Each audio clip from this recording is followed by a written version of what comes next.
Prince Harry's really been reluctant to say whether he will or will not give up his titles. He seemingly knows the value of mentioning certain things on camera, things that could spin up to make him a lot of money.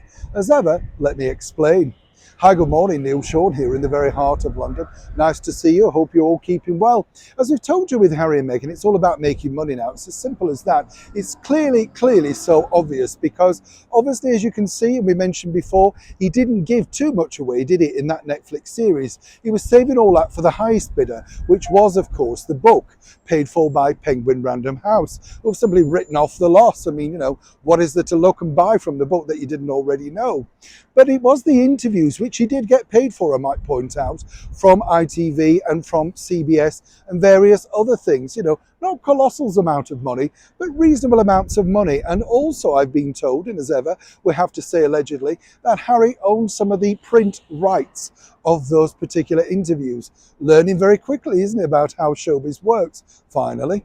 But what's interesting, you see, with Harry is, as I say, he now has to think of ways to make money, because you can't just keep trashing your family as a full-time objective and hope that you will just seemingly come up with some money, Even that well's got to run dry time to time. I mean, the big stories that he came out with are fascinating, aren't they, really? My particular favourite, I did quite enjoy the one where Meghan Markle apparently was taken by Prince Harry to see his late mother's grave, Princess Diana.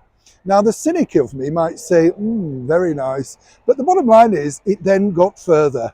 As we all know, apparently she placed her hands on the tomb with her eyes closed and apparently asked for guidance. Not quite sure whether she was looking for the combination code for the safe for the diamonds, the Spencer tiaras, or all the things that she still wished she had got or was likely to get, but couldn't find. Whichever way you look at it, it's ripe for comedy, isn't it? Nice piece. Harry truly believed it, if many others didn't.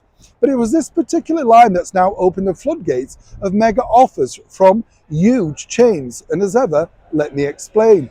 This was all down to the bottom line of him basically saying that he wanted to keep his beard because it protected his anxiety, You know that story now. It's all about, I couldn't shave it off for the wedding because, I'd be too anxious. And Meghan wouldn't recognize him without the beard.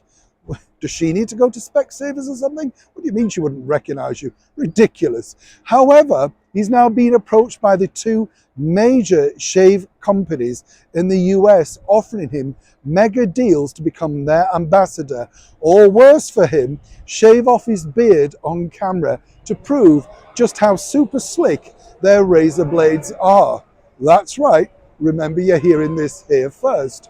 Fascinating stuff. Now, the bottom line is, it could be worth a lot of money, and it's money that you can't really afford to turn down, particularly Harry when you're busy with legals every 2 minutes.